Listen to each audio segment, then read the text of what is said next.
Sud Radio, les clés d'une vie, Jacques Pessis. Sud Radio, les clés d'une vie, celle de mon invité. Votre vie a longtemps été un cirque permanent dans tous les sens du terme. Sur la piste comme à la scène, vous avez jonglé avec bien des dangers avant de trouver enfin votre équilibre. Bonjour Warren Zavata. Bonjour, je vous remercie de me recevoir. C'est un bonheur de vous rencontrer parce que vous avez une carrière étonnante. Vous êtes au Trévise en ce moment avec un spectacle qui s'appelle Fiasco. Le titre n'a pas été choisi au hasard, on en parlera. Mais le principe des clés d'une vie, c'est de raconter votre parcours à travers des dates clés.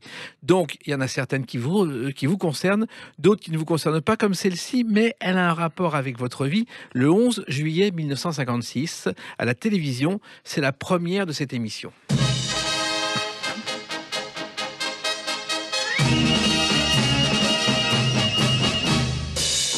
La piste aux étoiles. Et effectivement, ça met de l'ambiance tout de suite. Et c'est vrai que cette émission, elle a marqué une génération. Elle était tournée au cirque Pinder ou au cirque Bouillon selon le cas. Et elle a été créée par un garçon qui s'appelait Gilles Margaritis. Oui. Je ne sais pas si vous le connaissez. En fait, c'était un garçon qui a été élevé par son tuteur, l'écrivain Roger Martin Dugard, prix Nobel. Et ensuite, il a créé un numéro de clown qui s'appelait les Chesterfield avec Roger Cassia, un faux numéro de musical qui est extraordinaire. Je ne sais pas si vous le connaissez. Non, je le connais pas. Ça remonte à quand ça?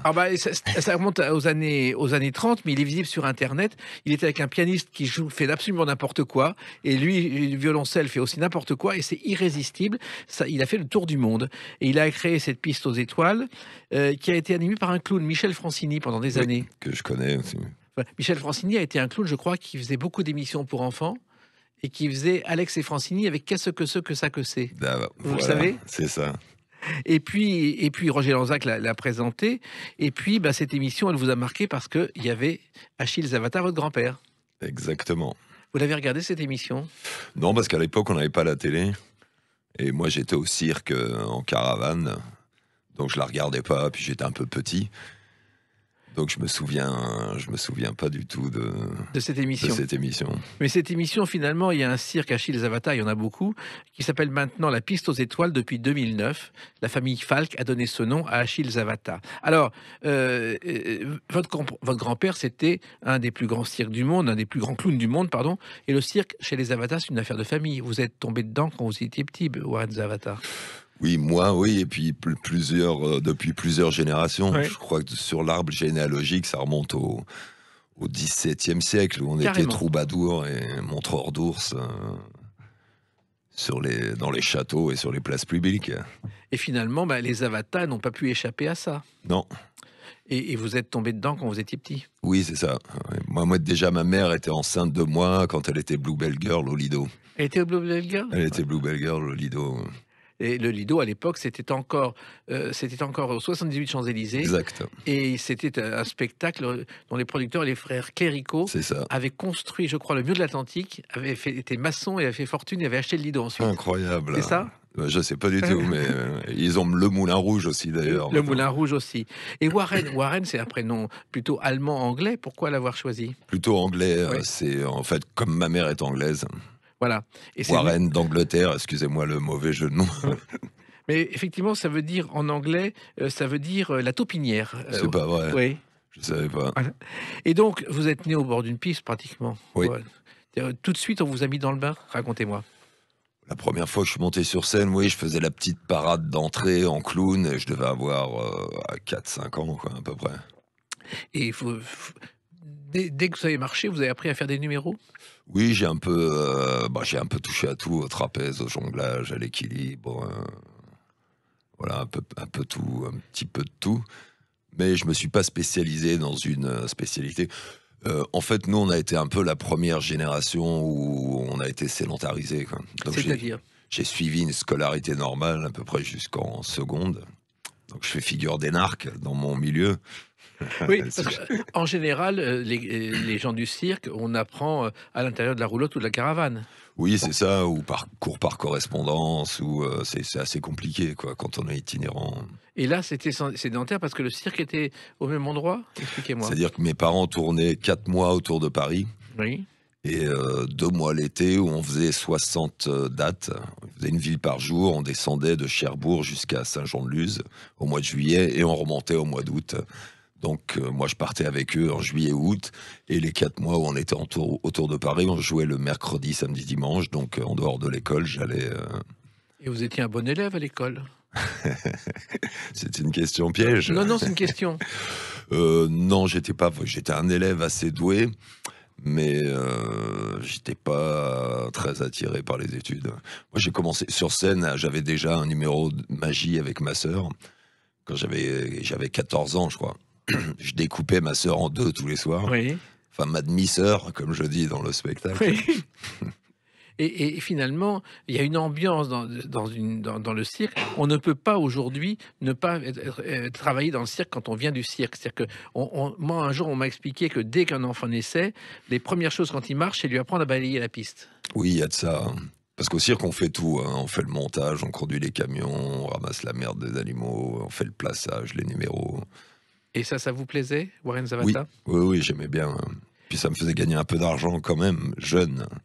Et c'est pas ce qui vous enchantait le plus. En même temps, le jonglage, vous aimiez bien, mais pas trop, je crois. En fait, le jonglage, c'est vraiment fastidieux, quoi. C'est des heures de répétition pendant des années, quoi. Donc ça m'a vite fatigué, moi. En fait, tout m'a un peu fatigué. Moi, j'avais vraiment envie de parler, moi. C'est-à-dire? Je voulais faire du théâtre, en fait. Oui, mais ça détonne dans le monde du cirque en général. Ça détonne, c'est vrai.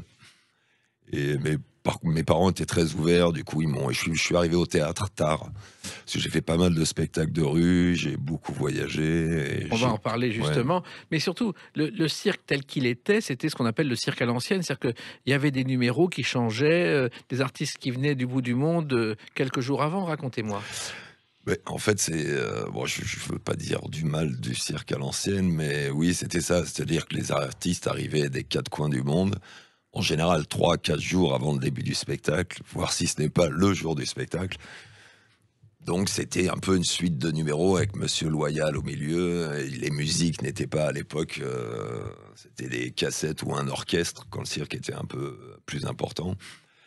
Et donc il y avait des musiques vraiment très, très différentes. Moi je trouvais que ça manquait d'homogénéité et que ça racontait pas une histoire, quoi. C'est ça. Mais finalement, toutes les troupes de cirque étaient basées sur le même principe. C'est ça, c'est ça. Et vous aviez vu à l'époque, on vous emmenait voir d'autres troupes de cirque, les Bouglione, les Pinder et autres? Ah oui, j'étais au cirque d'hiver plus d'une fois. Pinder, on n'y allait pas trop parce qu'on n'était pas en super terre. Ouais. Oui, parce qu'il y avait des histoires financières et des histoires de rachat. Oui, puis voilà, la contrecarre, comme ils appellent ça au cirque, l'affichage quand on n'est pas loin les uns des autres. Ah bon? Ah bah oui, on passait notre temps à se recouvrir les uns les autres, quoi. À l'époque, il y avait beaucoup de cirques, beaucoup plus qu'aujourd'hui. Oui, aujourd'hui, ouais, c'est pratiquement fini. C'est un métier qui malheureusement, je pense, se terminer. En tout cas, pour tout ce qui est les petits cirques traditionnels, déjà les animaux qui ont déserté le cirque, les conditions financières, ça devient très compliqué. On parle du prix de l'essence en ce moment, mais un cirque, c'est 10, 15 camions avec des réservoirs de 500 litres. Donc, vous imaginez le prix du plein, c'est plusieurs milliers d'euros, quoi. Et on voit encore dans les stations balnéaires des petits cirques qui viennent l'été se relayer, mais ce sont les derniers d'un genre, non? C'est ça, puis c'est les petits cirques de famille, ils font tous les numéros en famille. Et eux arrivent à tenir parce que voilà, ils engagent pas d'autres numéros, ils ont très peu de frais. Moi, j'aime beaucoup ce genre de petit cirque. Je trouve qu'il y a une nostalgie et une ambiance incroyable. Mais dans votre cirque, à l'époque où vous débutiez, il y avait une famille quand même. C'était la famille se partageait les numéros, Warren Zavata. Oui, mon oncle, mon père et ma tante avaient un numéro musical. Ils ont travaillé un peu partout dans le monde. Genre dans des boîtes comme le Lido, des grands music halls en Allemagne, aux États-Unis. C'est de très bons artistes, tous les trois, très bons musiciens. Ils étaient chanteurs, danseurs de claquettes, tout. Mais à l'époque, effectivement, le Lido, il y avait les Bluebell Girls, il y avait des numéros visuels réguliers qui duraient 1 an. Oui, puis il y avait du travail partout parce que, par exemple, au Grand Rex, avant les séances de cinéma, il y avait toujours des numéros visuels. Et je me souviens, moi, à l'époque, mes parents me disaient qu'ils faisaient 7, 8 cabarets dans la même soirée, quoi. Carrément. Ah bah ouais, il y en avait plein partout. Mais même, il y avait des petits cabarets. Le Crazy Horse faisait des numéros de cirque minuscules ou des numéros de magie aussi. Tout le monde faisait. Je me souviens plus, je l'ai Ouais. vu récemment, il n'y a plus de numéro de Non, cirque. non. Mais... Et il y avait le Moulin Rouge aussi qui présentait. Oui. Oui, le Lido, le Paradis Latin. Mais tous ces numéros de cirque, justement, c'était des numéros qui venaient du monde entier. Moi, je me souviens d'un numéro de cirque. C'était un magicien avec son chien. Son chien il demandait à son chien de faire des choses, le chien faisait le contraire. Le contraire, ou ne faisait rien. C'est beaucoup de travail, tout ça. Oui, c'est beaucoup de travail. Ouais.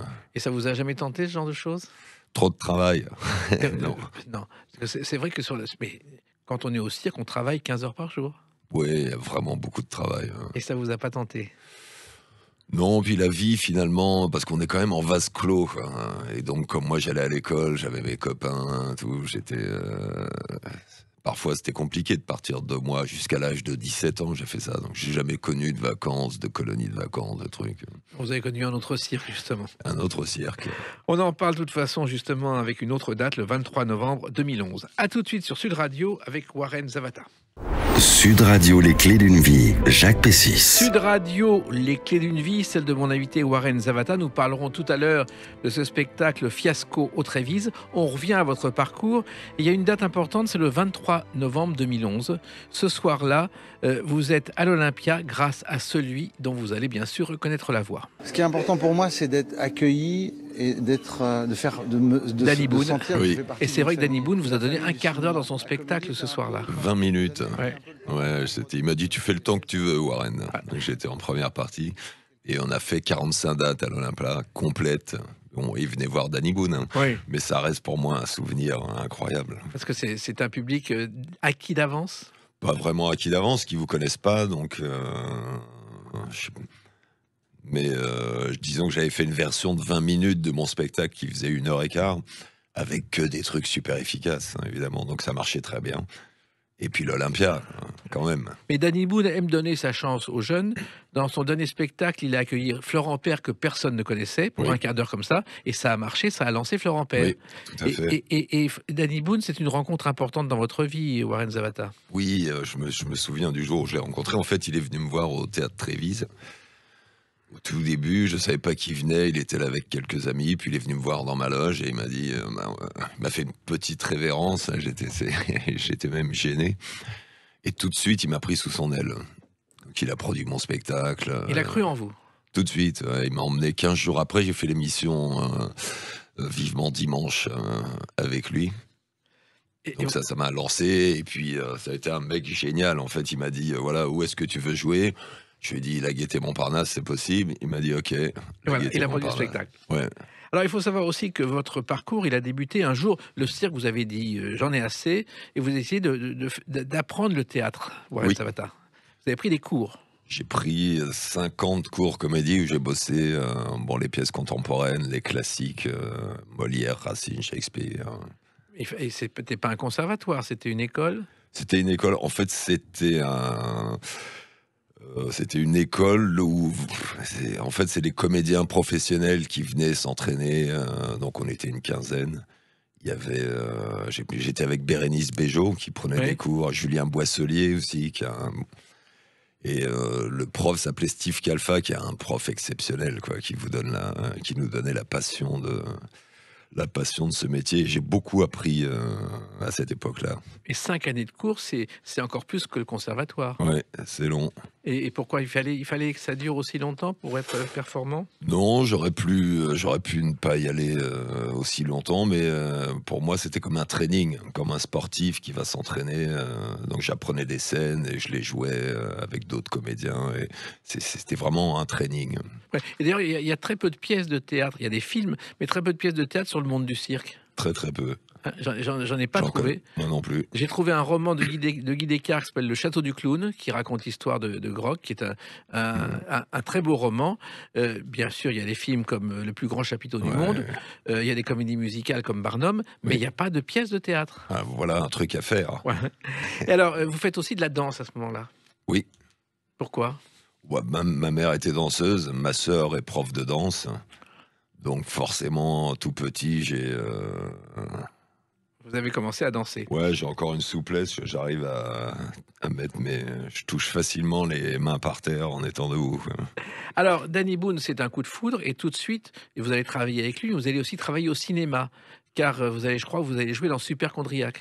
Oui, j'avais un tout petit rôle dans Superchondriac. Et parce que déjà la distribution était faite, donc il m'a donné un truc. Et j'ai travaillé sur l'écriture d'un film avec lui, justement sur le cirque, qui Oui. s'appelait Le Cirque de la Pluie, Oui. et qui a pas vu le jour, et qui est toujours un peu dans les tiroirs. Mais Danny Boone, Pourquoi c'est un mec qui travaille énormément. Oui. Il est toujours sur plein de projets. Et celui-là n'a pas abouti encore, mais il aboutira peut-être. Il aboutira peut-être, ouais. Et puis moi, je pense que vous allez en parler. J'ai vécu une période un peu compliquée. On va en parler tout à l'heure. Mais il faut savoir que Superchondriac, en plus, c'était de l'autodérision de Danny Boone, qui avait peur de tomber malade en permanence, et qui a fait rire le public en se basant sur ce fait de tomber malade en permanence. Mais oui, parce que lui est typo, enfin, je veux dire Superchondriac. Oui. Il a une pharmacie assez hallucinante, Danny Boone. Ah bon? Mais oui, ouais, il a peur d'attraper. On a tous notre petite phobie, quoi. Donc il a raison, en fait, il faut partir de ses qualités ou de ses défauts pour raconter une histoire. Alors, avant de raconter l'histoire, vous avez beaucoup joué au cinéma. Votre première apparition, très courte à l'écran, c'est dans un film totalement oublié aujourd'hui qui s'appelait Barney et ses petites contrariétés, Ah oui, avec Fabrice Lucchini qui avait une femme, une maîtresse et un amant. c'est ça. Et comment vous êtes arrivé là-dedans? Par mon agent. En fait, j'ai joué l'opéra de Katsu, j'avais le rôle de Makil Suriner. Et on a joué au théâtre du Rond-Point des Champs-Élysées avec un orchestre de 40 musiciens sur scène. Et j'ai été remarqué par un agent, et là j'ai commencé à faire quelques petits rôles. C'est pas un très bon souvenir, ce film, parce qu'en fait j'avais une belle scène à faire qui a été qu'on n'a pas pu réaliser parce qu'on tournait dans l'Orient Express et on a pris du retard et elle est passée à la trappe. Vous avez une petite apparition quand même. Oui, On vous voit aussi dans un film d'Antoine Decaune, adapté d'un roman de Tonino oui, Benacquista. les morsures de l'eau. Ouais. Ouais. Mm. Ça aussi, ce sont des petits rôles qui permettent d'apprendre son métier. Oui, parce que c'est deux métiers différents, hein, la comédie sur scène et à l'écran, c'est pas la même chose. Il y a même un court-métrage de Patrick Timsit dont vous êtes la tête d'affiche, La Faucheuse. Oui, c'est ça, je faisais la mort. En fait, c'était un truc pour la prévention de l'alcoolémie au volant. Oui. Et je faisais la mort qui voulait rentrer en boîte de nuit. Il y a un truc un peu... C'est votre premier grand rôle finalement. Oui, c'est ça. Puis avec Patrick Timsit, c'était évidemment très agréable à tourner. Oui, c'est quelqu'un qui vous faisait confiance. Ouais. Et puis il y a plein d'apparitions dans des mini-séries, dans des séries télé comme Le Commissaire Moulin, Highlander, Boulevard du Palais. Et à chaque fois, vous trouvez toujours des petits rôles. Oui, alors toujours le même genre de rôle parce que j'ai un physique un peu... enfin, je suis grand, crâne rasé, grosse voix. Donc on me catalogue très vite dans les tueurs en série. Oui. Alors que j'ai une formation de clown, monsieur. Et vous faites 1m92, je crois. 1m92. Ouais. D'ailleurs, là, je vais faire dans une série qui s'appelle Le Voyageur. Là, le mois prochain, j'ai un joli rôle, par contre, un tueur en série, mais sérieux. Voilà. Le gars ne rigole pas. Donc, je suis sur le texte, j'apprends ça en ce moment, je m'amuse pas mal. Là. Alors, dans votre formation, il y a aussi Colline Serrault, metteur en scène bien connue. Vous avez travaillé aussi, vous avez pris des cours auprès d'elle, je crois, Warren Zavata. Oui, en fait, j'ai fait un stage de 3 semaines au théâtre du Rond-Point des Champs-Élysées. Donc, ça a été vraiment... Colline Serrault, c'est vraiment quelqu'un d'assez exceptionnel. C'est-à-dire C'est une grande bosseuse. Moi, je trouve qu'elle a beaucoup de talent, grande humanité et excellente pédagogue. Et moi, je l'intéressais parce que j'avais ce parcours cirque, théâtre de rue, théâtre. que vous avez fait beaucoup de théâtre de rue aussi. Oui, à l'étranger seulement. J'ai fait du théâtre de rue à New York, à Washington Square et à Sydney en Australie. C'est quoi le théâtre de rue à l'étranger? Le théâtre de rue, en fait, à l'étranger, moi, je faisais... ce qui est difficile dans le théâtre de rue, c'est qu'il faut créer l'attroupement, déjà. Donc, je commençais en faisant le suiveur. Vous savez, c'est les gens qui suivent les autres dans la rue. Et puis, j'avais tout un tas de petits tours de magie. Je prenais des gens dans l'assistance avec qui je faisais des trucs. Et ça vous a permis de gagner votre vie pendant des années? Et bien. Oui. Oui, parce qu'on gagne bien sa vie quand il y a un truc qui marche bien en rue, quoi. C'est-à-dire qu'on fait la manche, après, les gens... C'est ça, ouais. Mais ce qui est étonnant, c'est que vous avez fait plein de petits métiers en même temps, Warren Zavata, alors que vous aviez une autoroute au cirque dans le cirque familial. Oui. Mais ouais, j'ai voulu suivre ma voie. Mais c'était difficile. Parfois, vous avez été serveur, je crois. J'étais serveur à New York, oui. Et pourquoi New York? Parce que je suis parti là-bas à 19 ans, le rêve américain. Je suis parti avec 3 valises, un billet aller, à l'époque, ça existait encore. Je suis resté 1 an, après je suis revenu, mais je partais dans l'intention vraiment de m'y installer. Et ça, vous avez renoncé. Au bout d'un moment, ça me manquait, franchement, Paris. J'en avais marre des buildings, je voulais retrouver les petits immeubles de 4 étages. Voilà. Mais là, c'est plus difficile de faire du théâtre de rue, effectivement, à Paris qu'à New York. Oui, pour moi, c'est plus difficile. Pourquoi? Ouais. J'en ai jamais fait en France parce que j'aime la sensation d'être un étranger, quoi. Du coup, à New York, personne me connaissait. J'étais tout seul dans mon truc. Et les Américains aiment ce genre de choses? Ils sont friands. Il y a un square qui s'appelle Washington Square à New York, où il y a une fontaine désaffectée. Et donc, ça fait 3 marches avec un rond central comme une piste de cirque. Et il y a les artistes qui défilent un petit peu. Pas toute la journée, mais les week-ends et tout. Non, mais faut encore prendre sa place, là. Faut trouver sa place. Faut trouver sa place. Puis là-bas, ils sont très très forts. Ils ont vraiment de très bons stand-uppers et autres artistes. Et comment vous avez fait vous-même pour justement entrer dans cet univers et trouver votre place, Warren Zavata? J'avais quand même 2-3 attributs. Je joue du sax ténor, donc j'en faisais un morceau. J'ai des tours de magie, j'ai des trucs. Donc ça va, ça a été un peu dur au début, mais au bout de une dizaine de fois, j'avais mes 200-300 personnes à chaque fois autour de la fontaine. Oui, et depuis, de l'eau a coulé sous les ponts de ces C'est ça. fontaines. Et il y a eu d'autres dates importantes, comme celle du 21 septembre 2009. On en parle tout de suite sur Sud Radio avec Warren Zavata. Sud Radio, les clés d'une vie, Jacques Pessis. Sud Radio, les clés d'une vie, mon invité Warren Zavata. Et puis, il y a ce spectacle Fiasco dont on va parler au Trévise. Et justement, 21 septembre 2009, vous êtes déjà au Trévise et c'est la première de Ce soir dans votre ville. Ça a été un événement. Oui, ça a été un événement, surtout pour moi. Oui.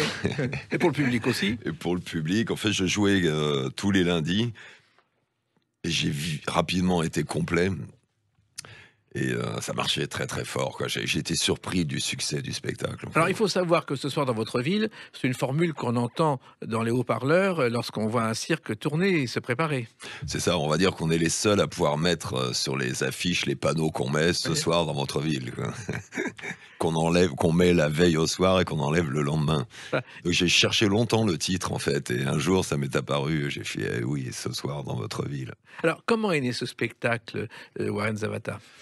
Alors en fait, il y a un moment où je courais le cachet de comédien, je faisais les petits boulots parce que c'est pas facile d'en vivre. Et je me suis dit, comme j'ai été meneur de revue au Paradis Latin, j'ai fait du théâtre classique. Justement, le Paradis Latin, vous avez été meneur de revue Ouais. À quelle époque? Écoutez... C'était après Jean-Marie Rivière. Ah oui, c'était après Sergio. Oui.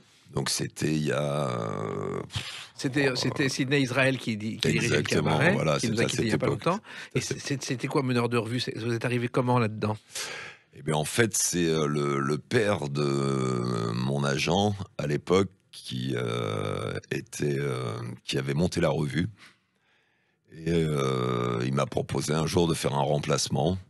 J'ai dit ok, d'accord, allons-y. Et je suis resté, j'ai dû faire 6 mois, 1 an. Et après, pendant plusieurs années, j'ai fait des remplacements où j'y allais 2-3 fois par an, 2-3 mois par an. Donc pour moi, c'était super. Je pouvais faire autre chose à côté. Et puis j'avais ça. Alors les filles, les jolies filles, les danseurs, les paillettes, je présentais en français, anglais, les petits pas de danse, une chanson à faire. Franchement, je me régalais tous les soirs, quoi. Voilà. Donc vous faites ça, et puis un jour, vous essayez de changer. Donc comment est né ce spectacle Un soir dans votre ville, Ce soir dans votre ville? Alors j'ai commencé à écrire des petites ébauches de sketch. J'avais 20 minutes et j'ai commencé à me produire dans des petits lieux. Je sais plus s'ils existent toujours. Il y avait le Curieux, l'Âne Rouge, ce genre de petits cabarets. Cabarets de Montmartre qui ont disparu pour la plupart. Voilà, ça nous rajeunit pas. Et du coup, après, je me suis dit, bon, mon garçon, pour t'en sortir, il va falloir que tu montres un peu tout ce que tu peux et sais faire. Et j'avais envie de parler aussi de mon rapport avec mon grand-père, enfin de mon non-rapport et tout.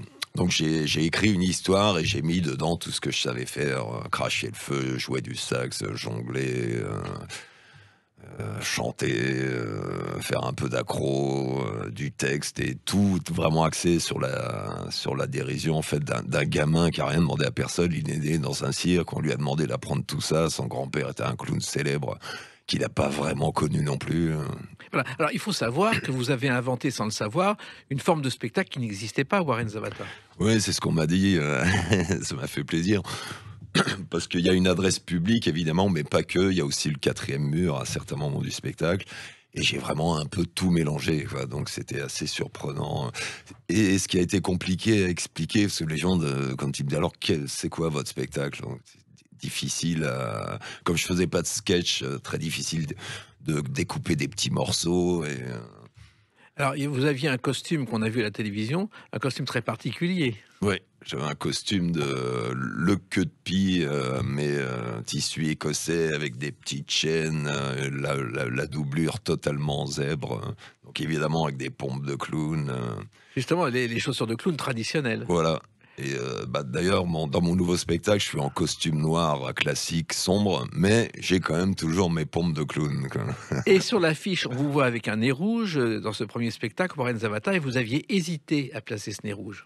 Oui, alors en fait, je voulais pas trop que ça soit connoté cirque. Et le nez rouge, en fait, j'ai trouvé la solution. Il fallait pas que ça tenait pas sur moi. Enfin, il y a un truc qui allait pas, donc j'ai choisi de faire un nez rouge qui coulait. Comme si où j'avais pris un coup de poing ou un truc. Et il y a un autre grand nom du spectacle qui a un nez rouge sur ses affiches, c'est Raymond DeVos. Oui. Et Raymond DeVos, il est le parrain de Danny Boone, qui l'a découvert. Et il est le parrain du cirque de ma tante qui n'existe plus, qui était le cirque Lydia Zavata, parce que mon père, mon oncle et ma tante, avec leur numéro musical, ils ont travaillé avec Raymond DeVos, Oui. dans une pièce qui s'appelait Les Pupitres au Théâtre des Variétés. Voilà. Et DeVos, qui était un mime formidable, un clown formidable, Incroyable. et pas seulement un maître des mots. L'écriture, vous avez bien bossé votre émission. Alors, il y a aussi le clown, parce que je crois que vous êtes allé à Moscou apprendre les secrets du métier de clown, Warren Zavata. Oui, j'étais parti pour 3 ans et je suis resté 1 an au cirque de Moscou, où je travaillais avec un metteur en piste, on va dire, qui s'appelait Valentin Niouchev. Et on a travaillé 1 an sur un duo de clowns avec une partenaire qui était lituanienne, je crois. Ça, j'avais 22 ans à peu près. Et c'est là que je me suis rendu compte que j'avais pas envie de faire une attraction de 7 minutes. Pour moi, je me suis rendu compte en fait que j'avais envie de raconter une histoire, de parler, de faire tout ça. Et pourquoi Moscou, Warren Zavata? Parce qu'on me l'a proposé en fait, ce monsieur qui était un grand metteur en piste russe, de par ma taille et ma façon de bouger et tout, il s'est dit... en fait, on répétait un numéro de tango comique, où on avait quelques passes, où moi je dansais avec une chaise en équilibre sur la tête. Enfin, c'était un truc... j'ai jamais travaillé autant de ma vie. Un cirque de Moscou, c'est un enfer. On faisait 9h, 13h, danse, mime, expression corporelle le matin. La journée, on bossait avec les profs. Et le soir, on s'entraînait pour... Je vous vois rigoler, mais parce que ça a été dur. Ça a été dur, mais en même temps, vous aimiez ça, et puis ça vous a permis d'apprendre beaucoup de choses. Ça m'a permis d'apprendre beaucoup de choses. Oui. Et c'est à Moscou qu'il y a eu d'ailleurs le clown le plus célèbre du monde, dont voici la voix. Popov. Grock. Ah, Grock, qui est le maître des clowns musicaux. Qui est suisse. Qui est suisse et qui a travaillé aussi beaucoup à Moscou. Et il a fait le tour du monde avec un numéro musical. Il est le maître de plein de gens du cirque. Et il a travaillé au départ avec un clown marseillais qui s'appelait Brick. Et donc ils ont fait Brick et Brock est devenu Grock. Et c'était quelqu'un je ne sais pas si vous avez déjà vu ces numéros. Ah bah oui, je les connais. Formidable. Voilà. Alors... votre numéro, donc votre spectacle au Trévise, ça a été un immense succès que vous n'attendiez pas au départ. Pas du tout. Pas du tout. J'avais un trac fou parce que je caressais pas la famille ni l'univers du cirque dans le sens du poil. Et on va dire, pour moi, il était clair avec le nom que je porte que si ce spectacle n'avait pas eu de succès, enfin, si j'avais vu que ça marchait pas dès le début, j'aurais arrêté tout de suite, quoi.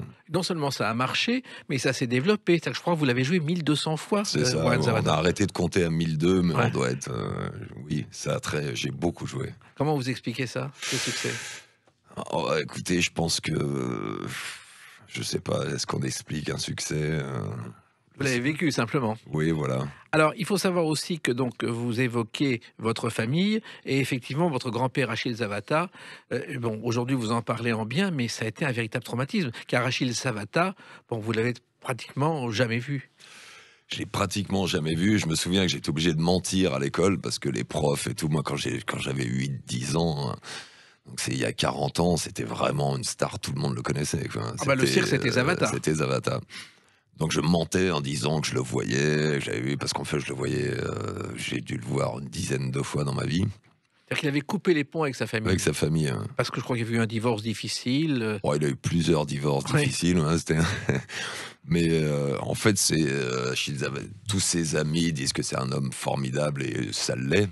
Sauf que ça a un nom, hein, c'est un tyran domestique. En fait, avec sa famille, hyper dur. Quoi. Moi, je l'ai rencontré plusieurs fois, je l'ai interviewé plusieurs dizaines de fois. Ah d'accord, Et il était charmant, mais oui, absolument fabuleux. mais Il pas avait- dans la caravane. Voilà. Et là, c'était autre chose. Là, c'était autre chose.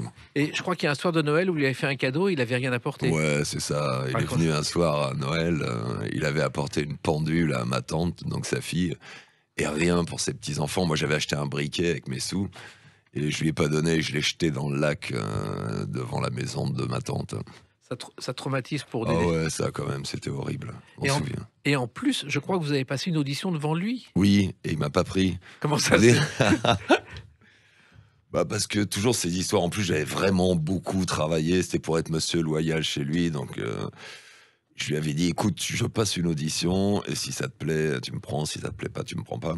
Et je sais que je l'ai très bien fait, parce que j'avais des amis et tout, mais il me l'a même pas dit, il a engagé quelqu'un d'autre, je l'ai su par un tiers. Quoi. Et pourquoi? Bah, je crois que la famille Zavata, c'était lui, quoi, c'était pas quelqu'un d'autre. Alors qu'on peut être très bien avec le nez de clown et se faire rire tout le monde et être le tyran domestique en coulisses. Exactement. Et ça vous a traumatisé pendant des décennies. Oui, toujours. Bon, maintenant, ça va, quoi. Je fais même appel. Vous savez, à chaque fois que j'entre en scène, je fais appel à mes anges gardiens et j'ai mis mon grand-père dans le lot maintenant, quoi. Donc, mais Il faut- j'ai regretté, moi, qu'il m'ait pas transmis, en fait, son art. Parce qu'il avait tout appris, il savait tout faire. Il Ça va. savait tout faire. C'était incroyable. C'est le seul mec qui a fait un numéro comique au milieu d'une cage de fauves, quand même. Il avait une perruque noire, un costume un peu à la Tarzan, mais avec des grandes pompes. Et son final, il mettait la tête dans la gueule d'un lion. Et quand il enlevait sa tête, le lion avait sa perruque qui lui faisait comme une grande barbe. Et il les tirait par la queue. Enfin, jamais personne n'a fait ça, quoi. Il fallait du courage et savoir tout faire. Fallait du courage. Il était écuyer, il était trapéziste, il était acrobate, il était clown. Enfin, c'était vraiment un artiste hyper complet. Oui, en revanche, il faut le dire, c'était pas du tout un gestionnaire. Le cirque Zavata était une catastrophe. Et je crois que j'ai fait mes calculs. Aujourd'hui, il y a 16 cirques qui portent le nom de Zavata. Warren Oui, Zavata. bah, c'est grande famille. Mon grand-père, il avait 7 frères, déjà, et une sœur. Et il y a tous les Zavata, parce qu'on en vient d'Italie à la base. Mon grand-père est pas connu en Italie. Donc ils ont tous émigré pour profiter du...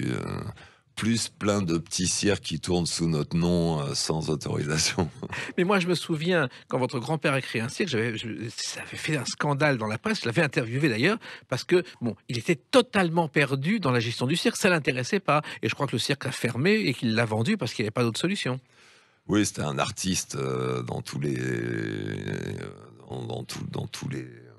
C'était pas du tout un gestionnaire, on va dire. Voilà. Puis il a eu la belle vie, hein, il a beaucoup dépensé. Voilà, et beaucoup dépensé en dehors du cirque. Et dans votre famille, il y a eu aussi une chose étonnante, c'est le cirque Spirou.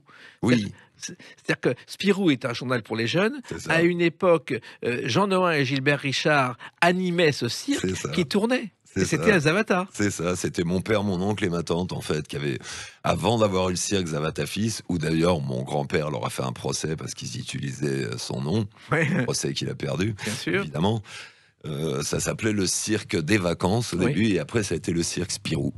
Et ça, vous y alliez, vous connaissiez aussi? Ah mais moi je me rappelle même de Jean Nohain, pour vous dire, donc j'étais tout petit à cette époque-là, j'avais 4, 5, entre 6 ans, un truc comme ça. Voilà. Et Jean Noin, qui était un mec incroyable. Ah oui, il présentait tout, il se trompait, ça n'avait pas d'importance. Ouais, puis humainement, un type qui avait un cœur énorme, quoi. Et il y avait avec lui Gilbert Richard, qui est toujours vivant, qui est sur la Côte d'Azur et qui nous écoute régulièrement sur Sud Radio. C'est vrai. Ouais. Bonjour Gilbert. Voilà. Et puis tout ça est parti, est bien parti, et puis ça a continué. On en parle avec une autre date, le 20 janvier 2022. A tout de suite sur Sud Radio avec Warren Zavata. Sud Radio, les clés d'une vie, Jacques Pessis. Sud Radio, les clés d'une vie, celle de mon invité Warren Zavata. On a parlé du passé, de votre arrivée dans le cirque. Et là, 20 janvier 2022, première d'un nouveau spectacle au Théâtre Trévise, le retour, Fiasco. Et c'est un spectacle où vous racontez un autre cirque, celui de votre vie. C'est ça. Oui, parce que votre vie n'a pas été un long fleuve tranquille. Pas du tout, non. Donc j'ai beaucoup de choses à raconter. Et vous avez décidé d'en faire un spectacle. Oui, parce qu'en Pourquoi fait... alors, est-ce qu'on parle tout de suite de la cause des... Non, on va y revenir. On va y revenir. Mais c'est une envie de faire ce spectacle. Pour moi, c'était thérapie vital, quoi, voilà. on va dire. Alors, il faut savoir que le premier spectacle a du succès et que les problèmes commencent à ce moment-là. C'est ça. C'est-à-dire que vous avez droit à la cour, aux piques-assiettes et à tout ce qui... Exactement. Et plus jamais à la maison, toujours sur les routes, toujours en train de jouer, la famille qui s'en va, plus les enfants avec moi, l'alcool, la dépression. Voilà, alors justement, tout ça vient petit à petit. C'est-à-dire qu'au Oui. départ, vous avez des fréquentations et des gens qui vous poussent à boire et même à prendre de la cocaïne. C'est venu comment C'est ça, ouais. Bah, dans ce milieu, malheureusement, il y a beaucoup de... Ça circule quand même pas mal. Pardon, excusez-moi. C'est un métier stressant, donc on se dit au début, boire un petit coup avant le spectacle, ça va mais c'est de pire en pire, en fait. Ça, on en fait, plus on boit, plus il faut boire. Les soirées, la cocaïne, les on vous filles. propose, voilà. Ouais, voilà, on en propose partout, tout, donc... Quand on a eu du succès et qu'on n'a pas existé avant, ça tombe tout de suite. Ah bah ça tombe tout de suite, quoi. Et voilà, au début, j'ai su gérer ça avec brio, on va dire. Mais ça a rapidement dérapé. Oui, au départ, il y a les piques-assiettes aussi. C'est ça. Ça, vous avez une cour autour de vous qui est prête à tout pour manger à vos frais. C'est ça, et c'est marrant parce que les piques-assiettes qui vous encensent sont les mêmes qui vous mettent plus bactère, quoi, une fois que vous êtes plus en haut de l'affiche. Alors, il faut savoir que Johnny avait le même problème avec les piques-assiettes. Alors, il avait trouvé un truc. Il disait, on va au restaurant. Naturellement, tous les piques-assiettes suivaient. Il prenait les plats les plus chers. Et Johnny, avant le dessert, faisait un signe à son chauffeur, sortait soi-disant pour aller aux toilettes. Il montait dans la C'est vrai. voiture et il se tirait. Et les autres payaient la note. Et ça l'amusait beaucoup. Bah, je comprends. Ouais. Donc vous plongez là-dedans. Mais petit à petit, vous n'arrivez pas à résister. C'est clair, Warren Zavata. Ouais, je suis vite parce qu'on n'est pas tous égaux en fait par rapport aux addictions. Moi, j'ai un terrain addictif qui est quand même assez exceptionnel. Même avec un paquet de chamallows, par exemple, je le termine, je le remets pas dans le placard. Oui. Et voilà, je l'ai pas vu venir du tout non plus. Et... Ça, c'est mal terminé. Mais il y a eu même des scènes fabuleuses. Il paraît que vous avez jeté un journaliste à l'eau à Cannes. Oui, en fait, je l'ai jeté, pas vraiment, mais Enfin, il est tombé à l'eau. il est tombé à l'eau. Oui. Qu'est-ce qui s'est Parce qu'en passé? il était en train d'interviewer Fabrice Eboué, sur un ponton. Fabrice Eboué était dans l'eau. Déjà, le Fabrice Eboué dans l'eau, c'est un mauvais jeu de mots. Et moi, j'avais pas dormi de la nuit. En fait, j'avais fait un gros succès à la performance d'acteur à Cannes. Et les gros succès, ça vous survolte, quoi. Et dans mon hôtel, à 2h du matin, je dormais toujours pas. Du coup, j'ai commencé un peu à vider le minibar. Quand il a été vide, j'ai fait la tournée de toutes les boîtes de Cannes. Et à 10h du matin, j'étais toujours au café, en train de picoler. Et je suis arrivé à midi, au déjeuner de clôture du festival sur la plage, dans un état en costume, alors que tout le monde était un peu en short et en t-shirt. Et donc j'ai plongé pour faire un happening entre le journaliste et Fabrice, et malheureusement je me suis pris les pieds dans le fil du micro et il est tombé à l'eau. Ça n'a pas plu, je pense. Ça n'a pas plu. Après, le directeur du restaurant est arrivé, il a fait tomber ses lunettes que j'ai écrasées du pied, enfin le connard fini, quoi. Du coup les flics sont arrivés 15 minutes après. Et j'ai terminé en cellule de dégrisement. Et dans mon spectacle, je dis un triomphe la veille au soir et le lendemain en prison. Si ça, c'est pas de la performance d'acteur. Voilà, parce que vous avez essayé de raconter tout ça. En général, Oui. on tait ces événements, Oui. mais vous avez essayé de les raconter. Oui. Oui, parce que je me suis dit, mon prof de théâtre m'a dit un jour un truc sur scène qui m'a beaucoup servi. Sur scène, il faut rien cacher, quoi. Tout le public voit tout de toute façon, quoi. Et moi, j'avais envie de faire ce spectacle. Déjà, je trouve que le sujet était intéressant. Parce que de toutes ces phrases, il y a quand même eu beaucoup de choses très drôles. Et j'avais envie de m'excuser quelque part auprès de tous les gens que j'avais pu blesser, ou comme ce journaliste. Et de faire mon mea pas cool, on va dire, et de revenir. Et c'est aussi parce que je suis sorti, en fait, de tous ces problèmes-là. J'ai mis du temps. Et pour moi, c'est une renaissance. Voilà, je reviens avec... et c'était important de raconter Alors, tout ça. le spectacle s'appelle Fiasco, le Oui. titre n'a pas été choisi au hasard, Non. parce que ça aurait pu se terminer très mal. Ah, ça aurait pu se terminer très mal. Je reviens de loin. Hein. Je pense que même avoir fait un nouveau spectacle, c'est...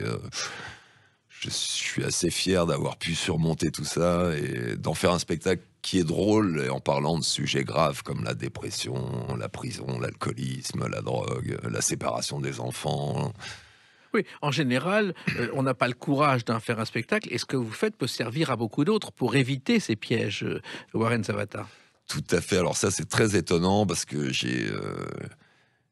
allez, une fois sur deux, quand je joue, j'ai toujours une ou deux personnes qui viennent me voir, qui sont des alcooliques anonymes, qui n'ont pas bu depuis 4-5 ans. Parce que j'ai un sketch sur les alcooliques anonymes où je dis ce soir, c'est ma 5e année d'abstinence. Donc maintenant, ça fait 6 ans. Et ils viennent me voir spontanément, et on est un peu comme des frères. C'est très rigolo. Ils me font, voilà, moi j'ai arrêté de boire il y a 4 ans. Ensuite, et j'ai aussi des gens qui viennent me voir parce que... des familles, parce que leurs enfants, ils ont des soucis avec, il a des sorties de route, il est un peu dingue. Et comme moi, j'ai été diagnostiqué bipolaire très tard. Et une fois sous traitement, hop, il n'y a plus eu un problème pratiquement du jour au lendemain. En fait, c'était ça mon problème. C'était ni l'alcool, ni la drogue. C'était ce sentiment, ces accès maniaques qui poussent à rouler vite en voiture, à avoir une sexualité débridée, à prendre tout ce qui vous tombe sous la main pour vous remplir, en fait. Et d'ailleurs, on s'est un peu renseigné, il y a environ 1 600 000 personnes qui souffrent aujourd'hui de ce mal, le côté S'ils bipolaire. pouvaient tous venir au spectacle, ça serait cool. Et alors, l'origine, souvent, ce sont des maltraitances corporelles ou psychologiques durant l'enfance. Est-ce que c'est la conséquence de ça ?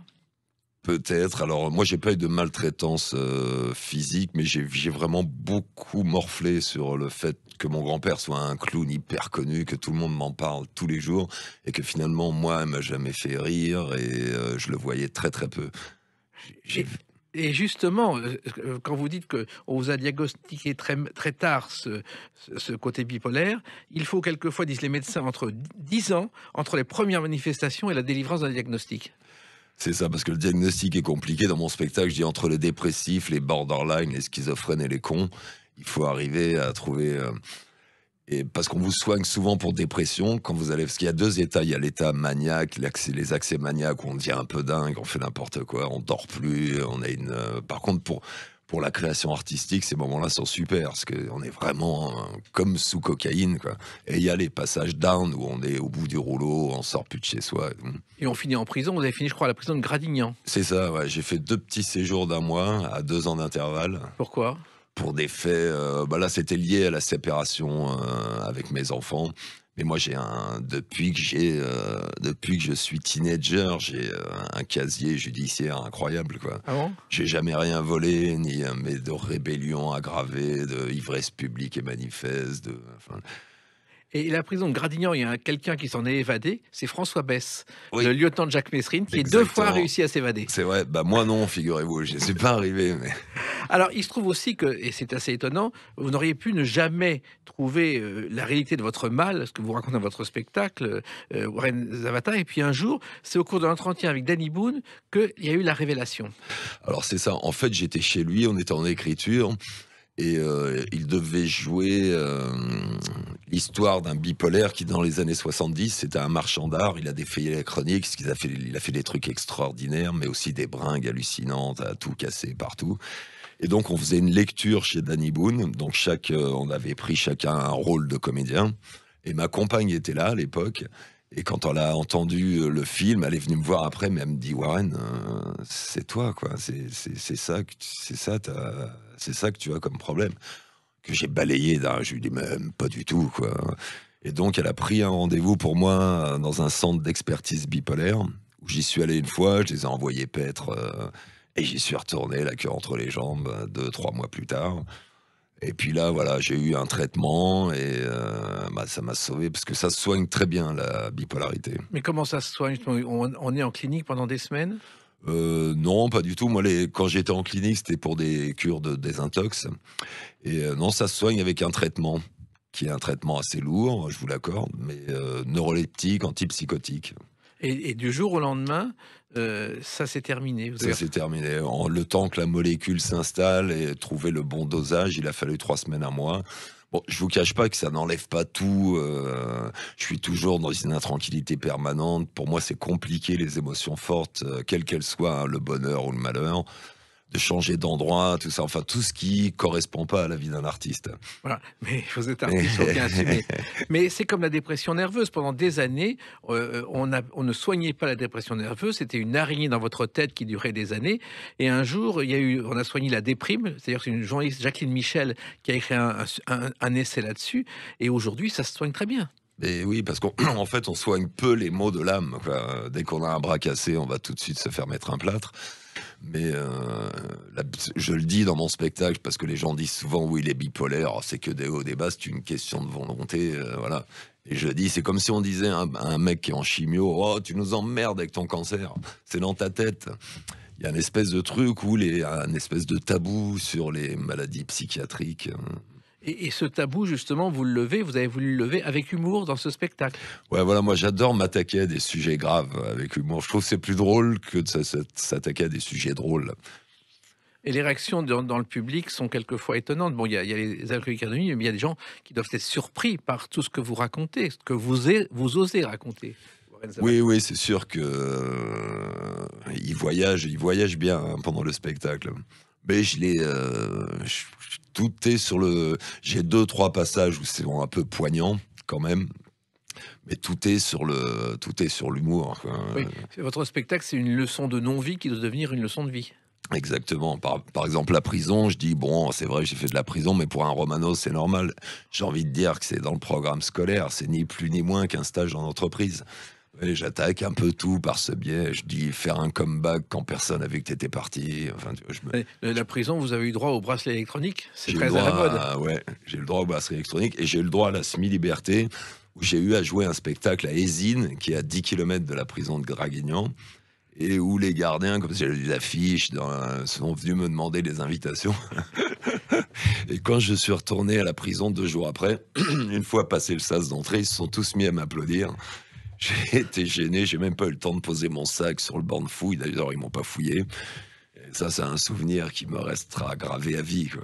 Et je crois que Danny Boone vous a aidé justement à avoir Oui. cette semi-liberté. Alors, au lieu de me laisser tomber, Danny Boone, parce que il en a quand même vu des vertes et des pas mûres, il a carrément écrit au juge, et c'est grâce à lui que j'ai eu le droit à un aménagement de peine pour pouvoir continuer à jouer mes spectacles, sinon j'étais fini, quoi. Alors ce spectacle Fiasco, c'est le point de départ au Trévise, mais vous allez repartir en tournée avec ça. C'est une nouvelle aventure pour vous. Oui, c'est une nouvelle aventure. Là, je suis au Trévise jusqu'à fin mai. Après, je vais faire le Festival d'Avignon. Je vais revenir à Paris à l'automne. Pour moi, c'est reparti pour 4-5 ans sur les routes, avec un bonheur. Et j'aborde ça maintenant avec je me régale, quoi. Enfin, je me suis débarrassé de tout ça. Il me reste plus que le bonheur de jouer. Et le bonheur pour le public de vous écouter. Le spectacle s'appelle Fiasco. Oui. Tout ce qu'on souhaite, c'est que ça ne soit pas un. Exactement. C'est presque paradoxal d'appeler un spectacle Fiasco quand on le commence. Ouais, mais je suis un peu paradoxal finalement. Vous l'êtes bien. En tout cas, c'est au Théâtre Trévise et je recommande à celles et ceux qui nous écoutent d'y aller parce que vraiment, c'est un spectacle plein d'humour, mais en même temps plein d'émotions et un spectacle vrai. C'est ça. Le slogan de Sud Radio, c'est Parlons vrai. Vous, c'est pareil. Exactement. Merci Warren Zavata et à bientôt. Les clés d'une vie, c'est terminé pour aujourd'hui. On se retrouve bientôt. Restez fidèles à l'écoute de Sud Radio.